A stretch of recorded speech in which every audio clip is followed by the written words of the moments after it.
Well, we'll go ahead and start. Thank you so much for joining us.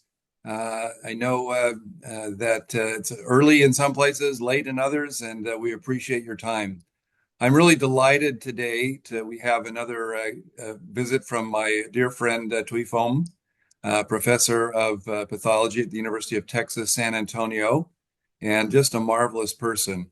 As a side note and demonstration of that, I was recently visiting with colleagues in Vietnam who just were so much grateful for the weekly slide sessions that Dr. Phom has spent with them over the past several years that have made such an impact on their ability to make diagnoses and feel confidence in their skills. So that kind of dedication that Dr. Phom has is part of why she's here today. So without any further ado, Thuy, I'll turn the time over to you to share your cases and your insights on these inflammatory dermatoses. Okay, well, thank you. Thank you, Dr. Hasso, for the kind introduction. I know we have a small audience, so I think that's actually good for teaching.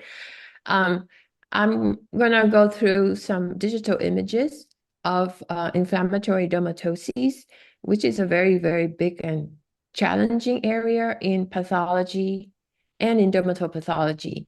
I'm going to go through in basic levels. And the digital image is going to come up shortly right here. Okay. We're going to talk today about lichenoid interface inflammatory reactions. Okay. And the best thing is to show you what a lichenoid interface inflammatory reaction looks like. As we are loading up the image, the specimen here that you see is a punch biopsy, okay? And it has normal appearing skin on the left-hand side. As you're going to see my cursor circling the normal area and also the normal areas of the skin on the right-hand side, okay? Just to be sure, are you able to see my cursor and hear me? Yes or Yeah, no? yes, yeah. Okay, good. Before I proceed. All right, so we see normal skin as a comparison. That's usually what I start with, normal. If there's normal on the specimen, on the slide, that's where I look first. Because that's normal for this patient, because normal for your skin may not be the same as normal for my skin. But for a patient that has normal skin next to the lesion, that is a perfect control or comparison. Now you're moving to the center of the specimen. You see it looks very busy. Okay, there are a lot of cells, a lot of dark small cells in the upper part of the dermis. So if you look at the normal side, just for anatomy orientation, the top of the skin surface here, where the dead skin layers are, that's the stratum corneum. Below that is the epidermis, the very dark purple layer of skin. And below that, the pinkish area is called the dermis, okay? The dermis goes from where the cursor is down to the bottom of the specimen. And within the dermis, there are structures called the adnexal structures, which include eccrine ducts, which are these round coils, round structures that you see. Blood vessels, which are also the round structures that you see. You see more clearer if you go to higher magnification, that these are actually blood vessels. And there are also hair follicles, which doesn't appear on this particular plane of the section. Okay, so now we have normal anatomy. Going back to these infiltrate, it's very busy and very cellular, okay? The epidermis overlying the area of the inflammation here is thickened. Okay, you see the epidermis here is thick, more purple layer as compared to the normal skin next to it. All right, so it's called hyperplasia or acanthosis. Those are synonymous terminologies. Hyperplasia acanthosis. So there is acanthosis, there is inflammation infiltrate, and there is a third feature, it's called hypergranulosis. So the granular layer is this layer here. The dark, much darker layer of one cell layer or even two cell layers that has this dark cytoplasm. Okay, so this is called the granular layer. The keratin molecules in these granular layer cells are more thick, appear thicker and denser on H&E stain. So normal skin has what, 1 or 2 cell thick in the granular layer. In the lesion, where you move over here, you see there are many, many more cells thickness, right? 1, 2, 3, 4, 5, 6, 7. Okay, so it's called hypergranulosis. And the overlying stratum corneum is also different. So here is the normal stratum corneum. It's called basket weave. Okay, like you're weaving a basket with straw. That's normal stratum corneum. The abnormal stratum corneum is here. You lose the basket weave stratum corneum pattern. What you have are these thick, it's called hyperkeratotic, okay? Hyperkeratotic, which means increased keratin layer in the stratum corneum. And there is also another feature, maybe a fourth feature. You see these round pink cells here in the point of the arrows. These are dead keratinocytes, okay? They are called these keratotic cells. And there is one more over here, right here, at the tip of this cursor. So to summarize the histologic features of this, we have hyperkeratosis, hypergranulosis, hyperplasia or acanthosis of the epidermis, and these superficial lymphocytic. Now you can see these are lymphocyte, right? Lymphocytic infiltrate. All right. Now I'm going to go to the very last, hopefully not the least important feature, which I say for last. The normal epidermis looks like this at high power. All right. So just appreciate what's normal. There's hardly any inflammation. There's always some inflammatory cells in the skin under normal circumstances and in normal skin. Okay. There's always a few. There's way too many cells here in the lesion. And we can readily appreciate that. And notice where the cells are. They are hugging, okay? They're kissing or hugging the dermal-epidermal junction. Yes, okay? That's what interface means. Interface means between two faces, right? Between two areas. The area of epidermis and the area of the dermis. So that's what interface means. And the lymphocytes, they come up, kiss the dermal-epidermal junction, and they stay there. They don't go further. You see, they don't go further up into the epidermis. There are 1 or 2 lymphocytes that climb up, but pretty much for the most part, they stay below the DE junction. They just hang around there, all right? Okay, so lichenoid interface, okay. Interface, we already know. What is lichenoid? Lichenoid means band-like. You see, if you look at the crossed area of this focus, it's like a band, like a cross pattern of lymphocytic infiltrate. So that's what lichenoid, which is band-like interface reaction pattern looks like. So the description of lichenoid interface is a very important description. It really describes a specific or a certain type of inflammatory reaction pattern that will take you down a certain path of diagnosis. All right. So this lesion here has a lichenoid band-like interface reaction with acanthosis, dyskeratosis, and hyperkeratosis. And then you see that the interface here at the normal skin has very smooth, right? Rete ridges, which are these finger-like projections of epidermis that goes down. So very smooth, right? Very smooth dermal epidermal junction. Here, the smoothness is gone. It looks very irregular, almost like what we call it sawtooth, like a saw that you use to saw wood. It's called sawtooth or jagged, irregular dermal epidermal junction.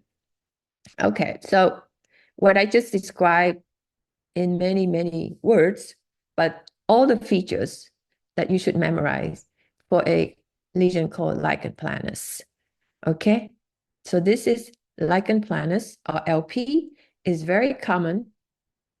It's pretty much come up in regular classic daily pathology as well as in dermatopathology. So recognize the interface reaction pattern, the jagged sawtooth appearance, and the other histologic features that I mentioned multiple times.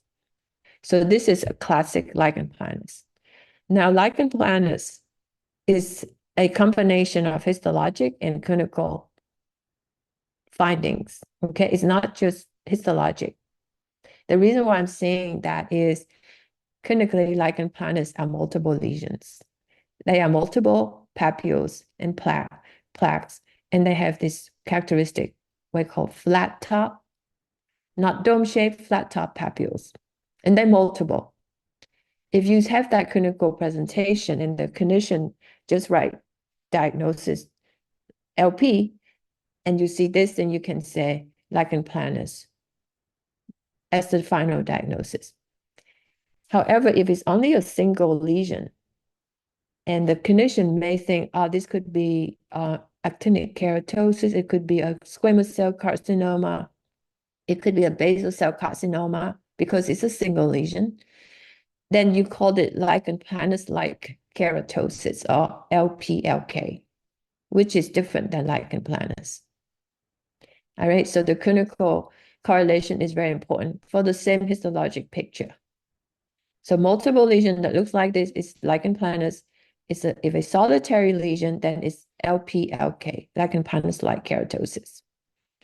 Okay, I hope that clarifies this very commonly encountered lesion clinically and histologically. Okay, so we'll move on. I know I'm taking some time, but this is a very important reaction pattern for you to recognize. Let's move on to another case. Okay, I know lupus. Let's talk about lupus. Everybody wants to know about lupus. So let's see if I have a good lupus slide.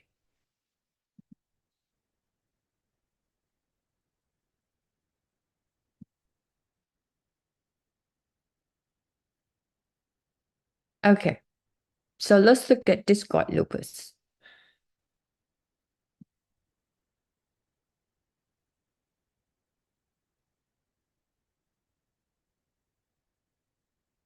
Some cases are classic, some cases are more subtle because the patient that we see don't always so-called read the book and give us the best diagnostic features. So we have to learn how to read other changes that are more subtle. So I'm going to look at this case with you, okay? All right. So we already know the diagnosis that is lupus. I'm going to go through some features, the key histologic features of lupus erythematosus. And lupus is a very complex disease, as you know. It has many subtypes. There's discoid lupus, there's tumid lupus, there is subcutaneous lupus, there's systemic lupus, and I'm sure there are others. However, they all share certain common histologic features, okay? And also, I would have to say upfront, lupus is not made based on histologic specimen alone. It is one of the diagnostic tools.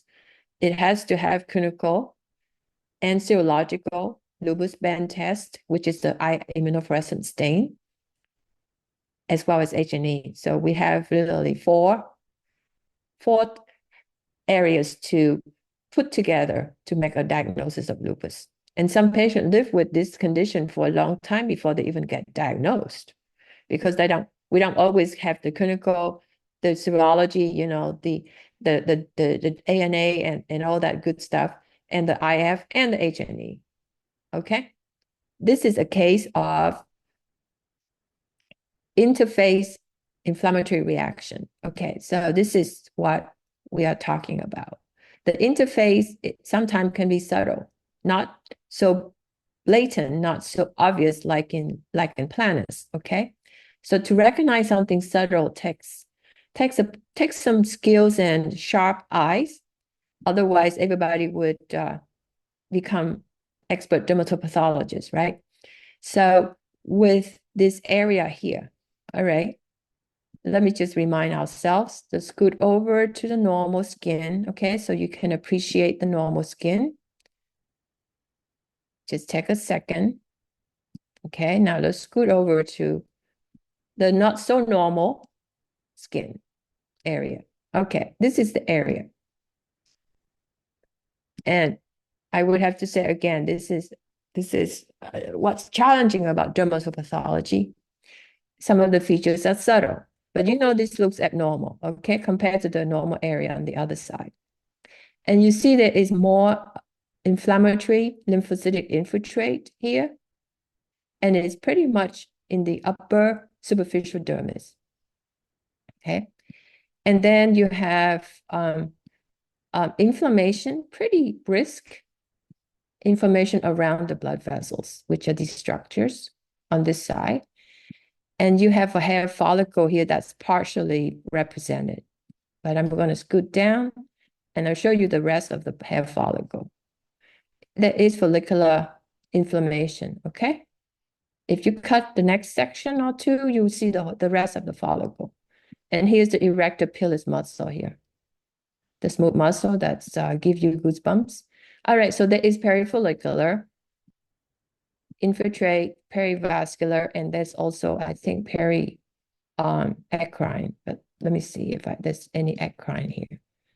Sometimes you don't get everything in one section.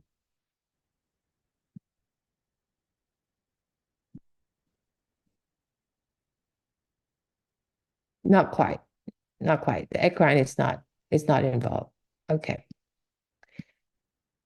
So here we have, again, this reaction pattern. Now, at the DE junction here, you see lymphocytes encroaching onto the DE junction, okay?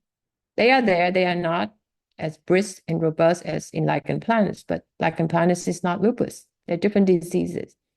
And there's inflammation around the eccrine coil that is going up into the epidermis. All right. And then you have, I know it's a bit dark, but some melanophages, which are macrophages that eat up pigment, like here. You see that one here? And this one here. So having a good stain is important. So this is from the face of a female, adult female, and on sun-exposed skin. Okay. So the features here are for in the right clinical setting and when the clinician consider lupus in the differential. And you see this interface reaction pattern, you see this inflammatory reaction around the adnexal structure, the hair follicle, and the blood vessels. One of the things you would consider is lupus erythematosus. And it's one of the things, it's not a diagnosis. You cannot just write lupus erythematosus as the one and only diagnosis. It would be in a differential consideration. And that's part of the challenge of doing dermatopathology. Often it's not a straightforward diagnosis like you would have in a surgical pathology, like, okay, this is breast cancer, period, right? So we have several differential consideration, including lupus.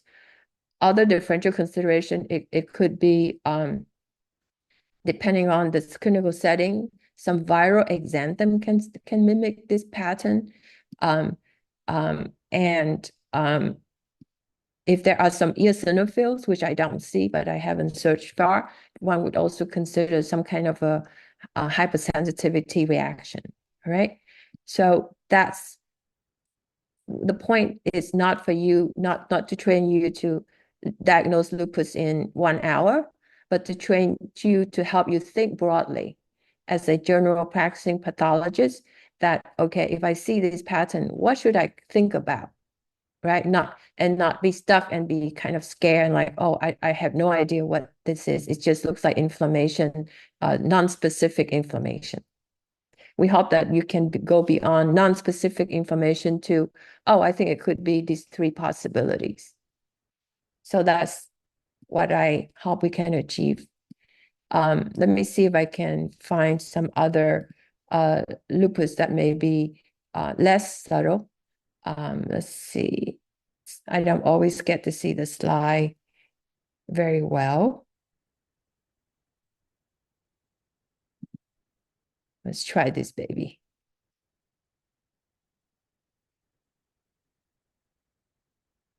Okay, let me turn this right side up.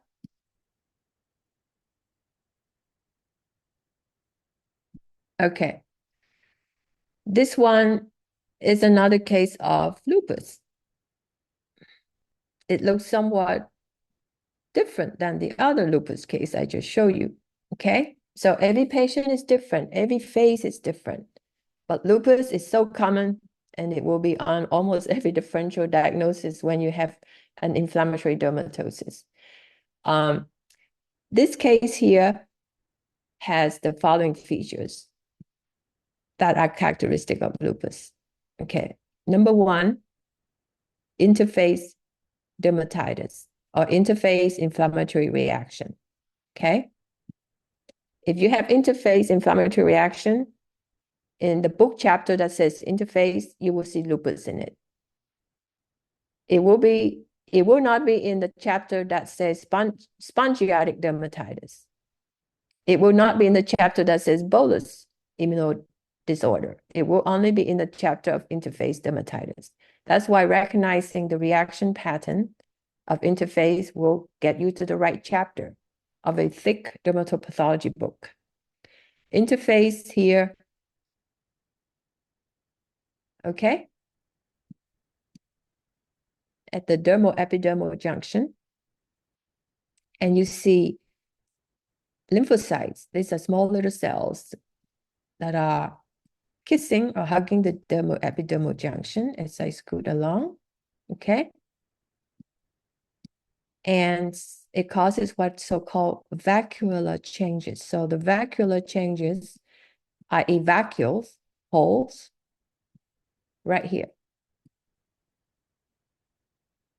All right, you see holes in the bottom layer of the epidermis. This is due to the immune attack of this is autoimmune disease. So the immune cells in the body attack its own cells. In this case, attacking the cells in the bottom layer of the epidermis. And it causes this so-called basilar, mean bottom, vacuolar, mean these little holes, basilar vacuolar changes. So these are terminology that is used to describe changes, histologic changes in interface dermatitis, in which lupus is one of the diseases. And you see here also better, because it's a thinner, more better stained slide, the dermal melanophages, okay? Melanocytes, I'm sorry, histiocytes that eat pigment. So you see that in interface dermatitis. And another feature of lupus that is seen in this patient, but not in the previous patient. Again, every patient is different. So you need to know what are the features of lupus so that you can look for them. Is the presence of dermal mucin. You can see dermal mucin better at low magnification. These are the bluish, wispy, very thin, wispy material in between the collagen. You see that? Right here? See that at the arrow? So these thin strands that are shown on H&E actually is mucin. Mucin deposition is common or more commonly seen in later stage of lupus, okay? Lupus is a lifelong disease. It it can flare. So early lupus, you may not have all the features of lupus on the slide, but chronic or later stage lupus, you may have all the features because the lesion has time to develop.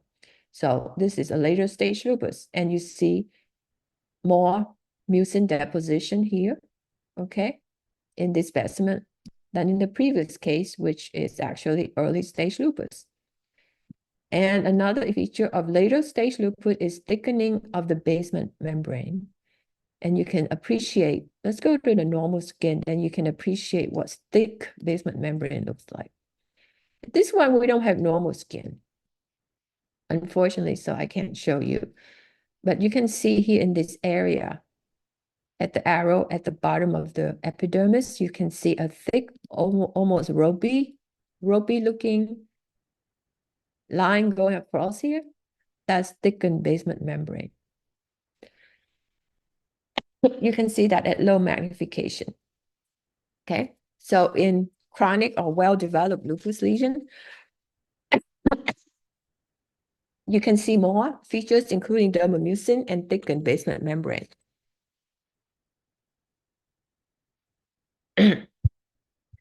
Perifollicular and periadnexal infiltrate, there's plenty of it. Okay, there's plenty of that. So this is a very good teaching case of lupus with all the features of a classic textbook lupus case. Interface dermatitis, hyperkeratosis, scaly, thickened basement membrane, increase in dermomucin deposition, and perifollicular and periadnexal lymphocytic infiltrate. All right. So I hope that you can appreciate all these features of lupus erythematosus. Lupus can also involve the deep cutaneous fat. And if it involves the deep cutaneous fat, it's called lupus profundus or deep lupus, okay? Lupus profundus. But we're not going to go into that on this case, but just to be aware, there are so many flavors of lupus that we need to be cognizant of which type we are talking about. Okay, let's continue on our interface theme. How about drug reaction? That one I get asked a lot. Is it drug? Is it lupus? Is it eczema? Very common dermatologic conditions that are biopsy. All right, so let's turn this one right side up. Okay. We know from this low magnification that this is a inflammatory dermatosis, and it's superficial, right? Nothing very much going on in the deep dermis and the subcutaneous fat. So let's focus on what's going on at the top. We see here on the left-hand side, there's a little bit of normal looking skin, okay? And the center looks abnormal. And we can appreciate that the epidermis in the center of the biopsy is thickened as compared to the normal epidermis on the edge, at the edge. Okay, so let's see what we have here.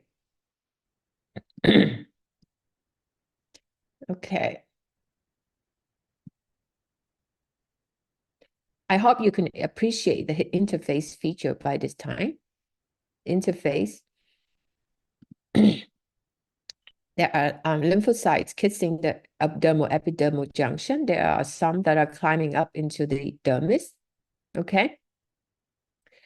And there are melanophages right here. And they're scattered throughout. There's one over there, and you can look for those. The reason why I point out the melanophages is that with interface dermatitis, it often has a melanophages. So if you add 1 + 1 = 2, then it also adds another histologic features to uh, consider interface dermatitis as the inflammatory reaction pattern. And here you have some more areas of interface. Now, interface, as I mentioned, it doesn't have to be brisk and really robust like in lichen planus. It could be subtle, like in some cases of lupus, or drug reaction. Now, drug reaction can take many forms, can have different reaction patterns, histologic patterns. It often is an interface dermatitis.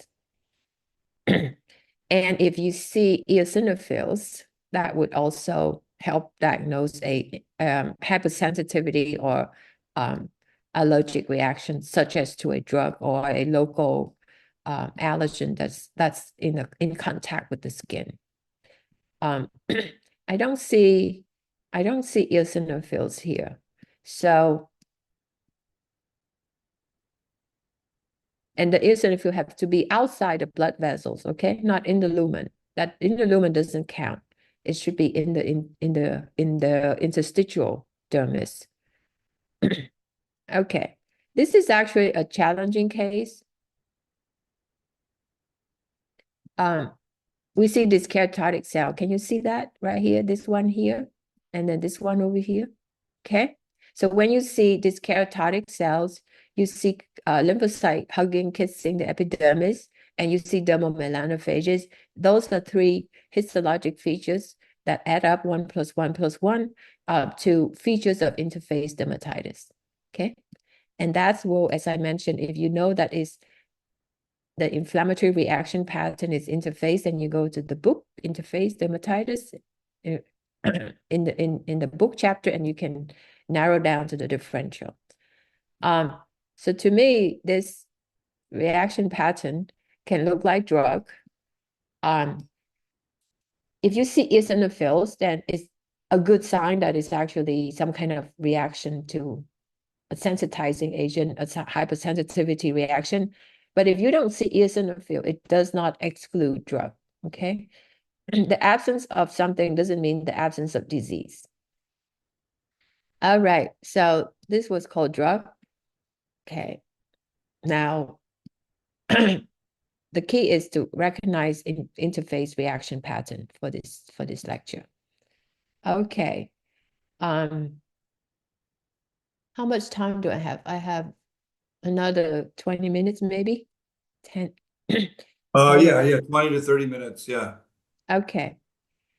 Um, let me try another drug reaction case to see if it has. Okay. Let's try one more example of a drug reaction. And the drug reaction is really a clinical correlation as well, right? Because if we don't know that the patient has taken some kind of offensive drug or putting some offensive topical, we wouldn't call it drug. We call it hypersensitivity reaction. But we couldn't name the agent. Okay, let's look at this baby. Okay, this is a good case for differential. And I think for general pathologists, getting a differential is the key. You don't need to get to the right exact diagnosis. But if you can get to a differential of a couple of possibilities, you're doing great. This one here, let me just look. Okay. I know that the label says drug reaction, but sometimes the labeling could be wrong. So I'm always judging the specimen myself. I don't read the label. Okay. All right. So we are in the inflammatory interface chapter. So this is another interface reaction pattern. You can see here these cells going along the DE junction. Okay. A lot of them. And you see dead keratinocyte, these keratotic cells, these pink cells here. All right, lots of them. And you see perifollicular infiltrate and also perivascular. You see the follicular involvement by the inflammatory response. Is there anything going on in the deep? Okay. And you have normal skin on this edge right here. And then you have the involved skin, which shows the interface and also hyperplasia of the epidermis. And you also have the scales. If you lose the basket weave pattern of the scale, you have more parakeratosis and hyperkeratosis, okay? And the key here, you have many dead keratinocytes because of the immune response, right? Attacking the lymphocyte, attacking the epidermis and killing the keratinocytes. And you also have hemorrhage. So these are red cells extravasated from the blood vessels. So what that means is because of the hemorrhage, what that implies is there's also a vascular damage, right? Because that's where the red blood cells leave from the blood vessels. So this is a very nice interface, inflammatory reaction. So when I have this, I don't also, when I have this, I think about lupus, drug, erythema multiforme, which is another kind of interface reaction that can be also induced by drug, EM, erythema multiforme. So if I'm thinking about lupus, I'm looking for the other features of lupus, like, which is dermomucin, which I don't really appreciate. Thickening of the basement membrane, which I don't appreciate. So I don't have additional clues to tell me, oh, this could be lupus. So the diagnosis of this will be no diagnosis. It will be a differential diagnosis of lupus, erythema multiforme, interface drug reaction, interface lichenoid drug reaction. Pretty much that's what I would consider. So my list is pretty limited to maybe 3 top diagnoses. Now, in this case, if the patient has, if I were told the patient has this round targetoid, like target when you shoot target, like you shoot arrows, if I know the patient has round targetoid lesions, I would put erythema multiforme as the number 1, would be on the top of my differential. The reason why is because it's targetoid, which is very unique to EM. And histologically, EM has a lot more dead keratinocytes in the epidermis than lupus would have, which I see a lot of dead keratinocytes. When there are so many dead keratinocytes, then the epidermis dies, right? The whole epidermis dies and it could actually slough off and become a vesicle or a bulla. That's more consistent with EM. So the clinical will help me even get to a further smaller list of differential when I have this kind of reaction pattern on the slide. Okay. Let's see.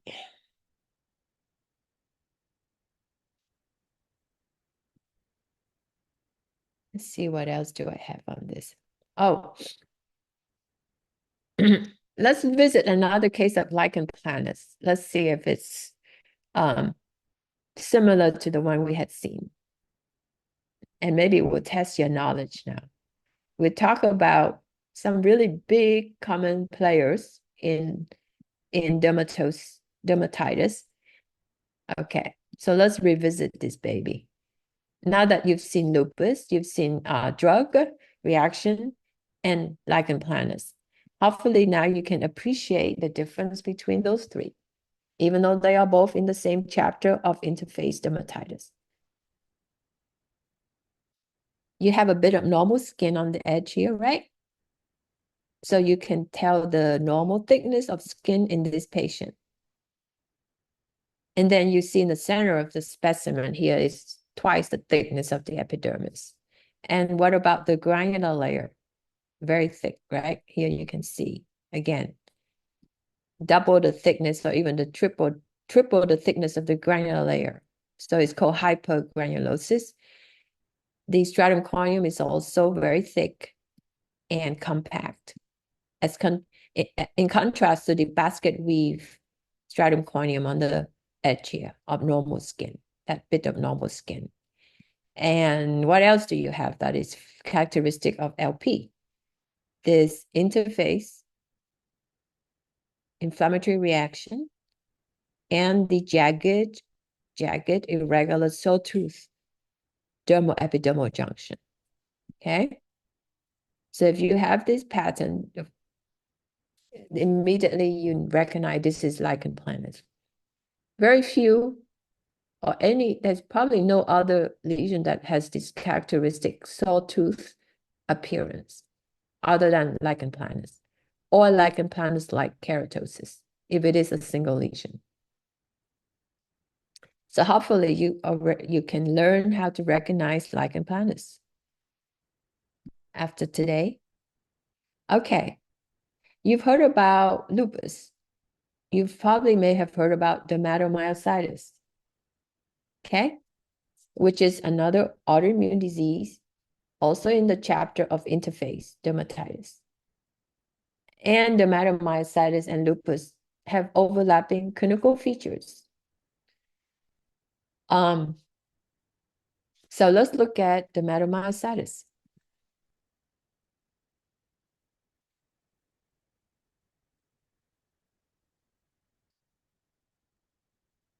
Now let me see if this one.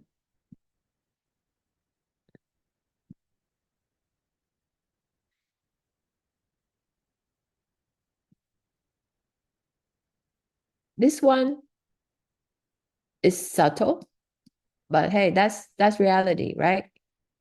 We don't always get the best lesion from the patient, but this is the reality that you will see in practice.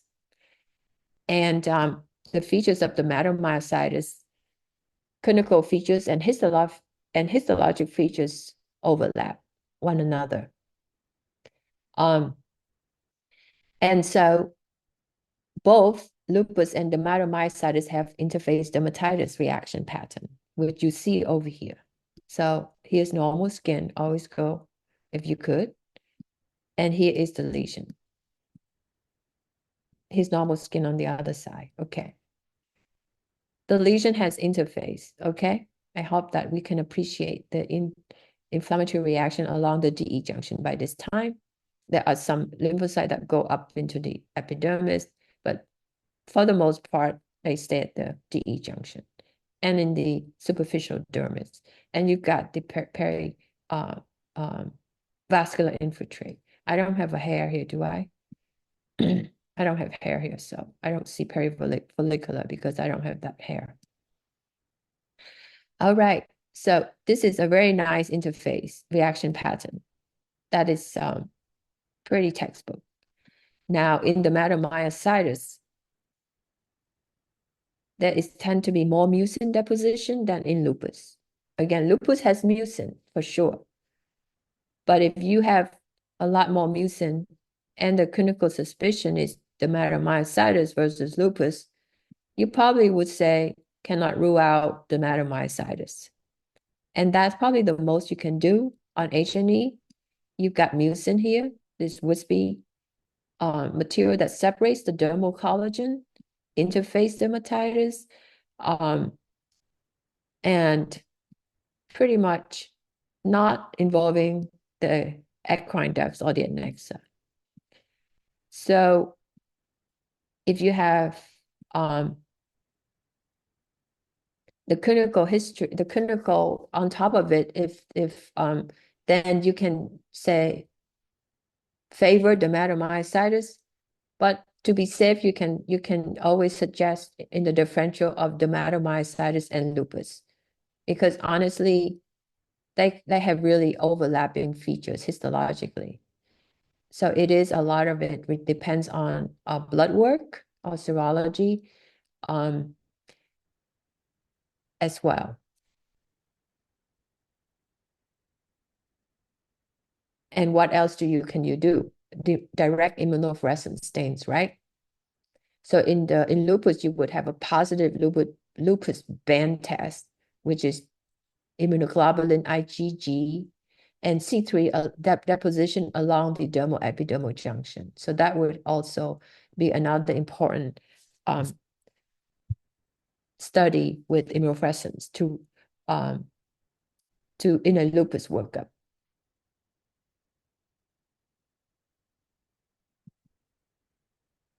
And let me show you the dermatomyositis that was stained specifically for mucin with an Austrian blue stain. I hope that maybe your institution might have that Austrian blue or colloidal iron stain, because that could help highlight the mucin that may not be so good to see under H&E alone. And if you have a very thickly cut H&E and everything looks dark, that might be hard to read, to see mucin. With this Austrian blue, you can see the mucin here. Now, how do you know, like, is this mucin normal or is it not? What is normal, right? I always ask myself, what is normal? So do we have normal here on this patient? Well, perhaps we do, because here on this piece here, you have on this right-hand side, you got a lot of blue, okay? As compared to the other side of the piece that have some blue but less. So if you compare the left to the right, there's definitely increase in dermal mucin, right? For this particular same piece of skin. That's the best control you have, is the same skin, the less mucinous portion, and then you've got on the same piece the more mucinous portion. So yes, there is increase in dermal mucin. And then you can see melanophages here better, I think, on the H&E, on the Austrian blue. These are melanophages, those black things with the black dots in the center. And then you can see some of these dyskeratotic cells with the halo around the nuclei in the epidermis. So and then you can see traces of interface here with dermal melanophages. So this is great. This is great for lupus/dermatomyositis. It will be up to the clinician to distinguish between the two with their other clinical exam and blood test. If you don't have IF, okay? If you have IF, then IF is positive in lupus. But if you don't have IF and you only have H&E, and as a pathologist, what should you say? You would say what I just said, that differential consideration includes lupus and dermatomyositis, and clinical correlation and additional clinical workup is warranted. And leave it back to the clinician to sort out between these two entities.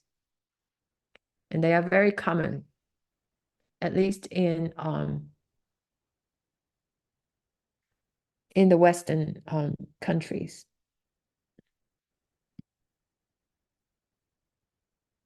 Okay, let me just close some of these windows that I opened.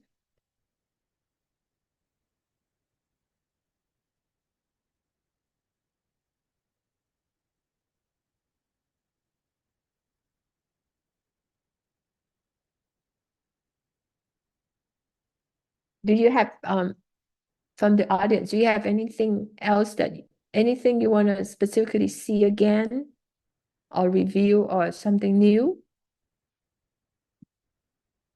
You can type in or speak up.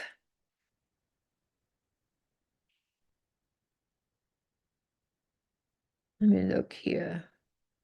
Oh, there's a case of fixed drug reaction.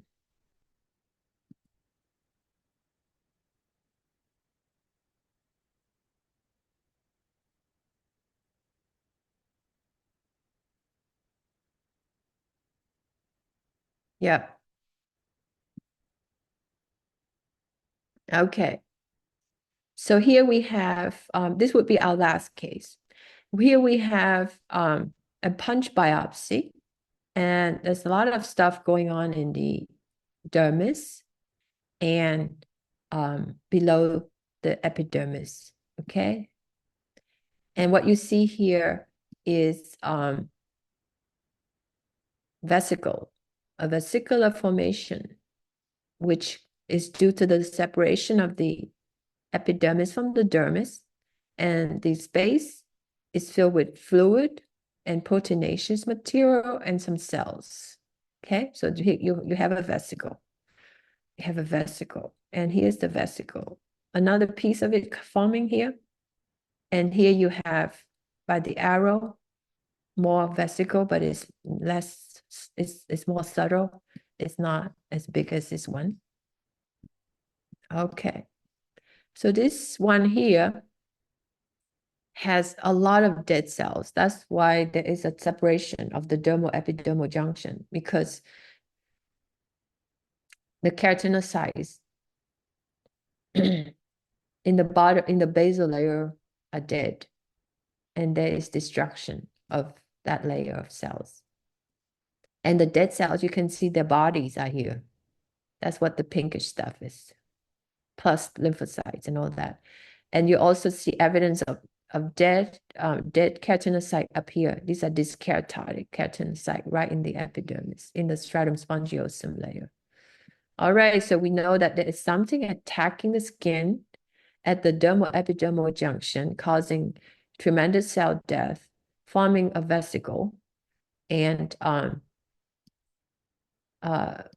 filled with proteinaceous material and fluids. All right, let's see.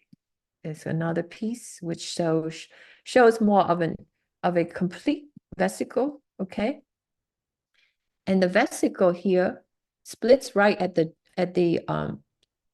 DE junction. So you don't have any cells here at the bottom of the vesicle. It's just collagen, dermal collagen, dermis.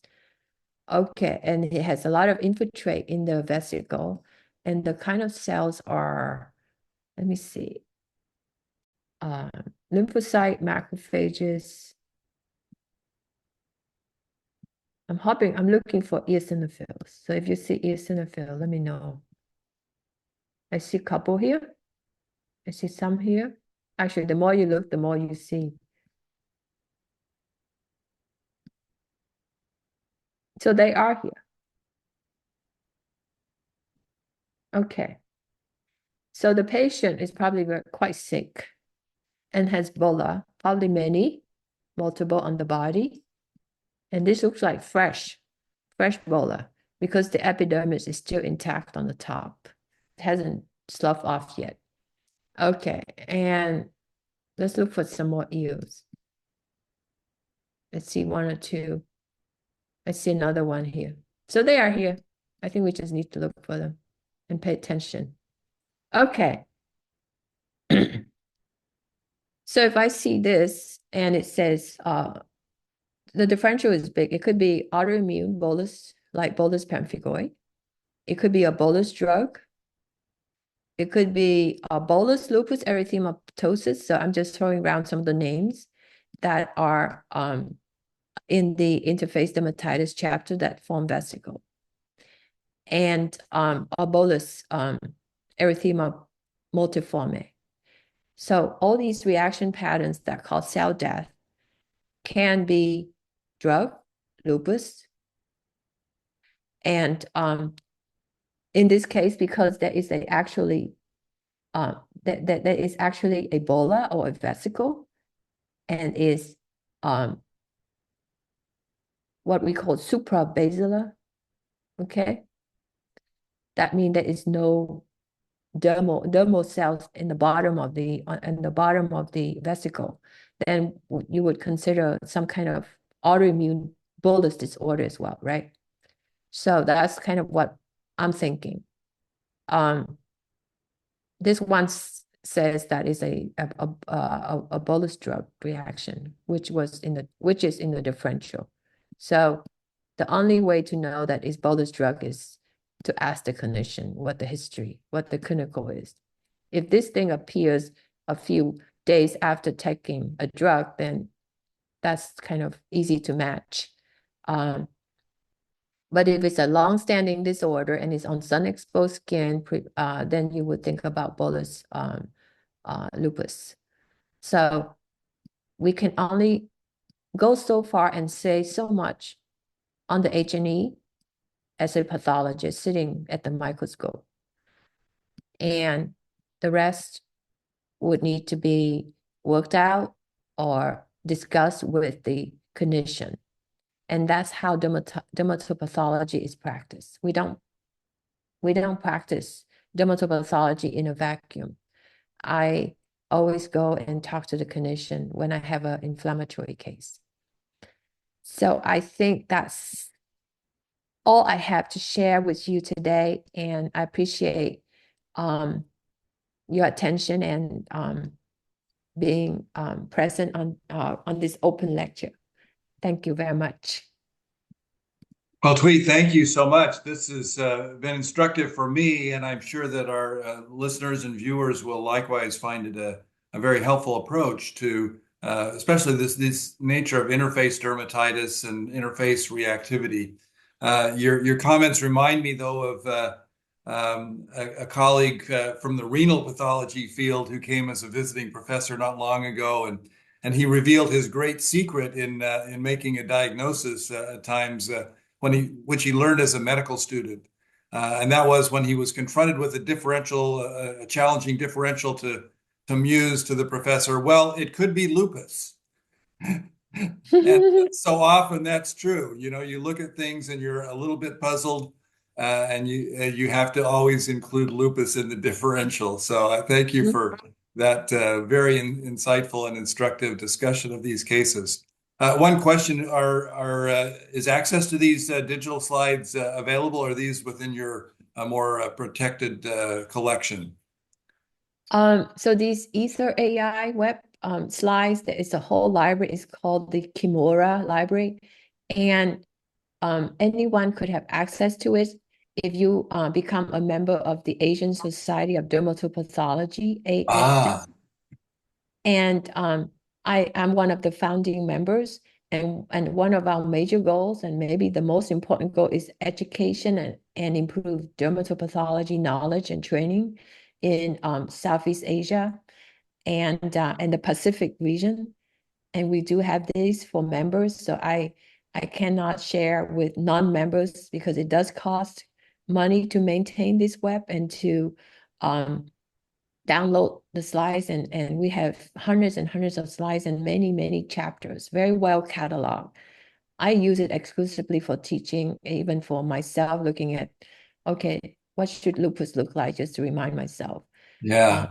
It's very valuable, it's well cataloged, so we can broadcast, the ASD and see if people want to join. And the membership is very cheap because Yeah, it's for if you'll send me the developing link, countries. uh, if you'll send me the link, I'll include that in the description on the video recording so that people can learn about that and maybe give a little boost to that society. And you're right that access to these kinds of teaching materials is just vital for both the teaching side, but also for the learners. And being able to study the digital slides is a great way to gain that personal experience in evaluating things. Is that there's nothing that replaces just personally examining, looking around on the slide, finding things. Yeah. And Well, then we have inflammatory and also all the cutaneous tumors slides. oh, wonderful, wonderful. Well, thank you so much, Thuy, for this, and we will look forward to many good comments and feedback on this from our viewers, and we will talk to you again soon. All right. Thank you. All Take right. care. Great. Have a great day. Bye.